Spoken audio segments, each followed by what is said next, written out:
You gonna help me cook tonight for dinner? Yep, just 2 easy ingredients. Just take your pork tenderloin and Sweet Baby Ray's barbecue sauce, the original. I'm gonna put this in my baking dish, cover it with barbecue sauce, and put it in the oven at 350. Okay, here's my other helper. Squeezing the barbecue sauce on.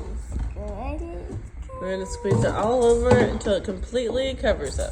It's my Are y'all ready for dinner? We're gonna, now it's covered with barbecue sauce. We're gonna stick this pork tenderloin in the oven at 350 for 45 minutes. Okay, the pork is out of the oven. This tenderloin was very large and thick, so it took an hour at 350.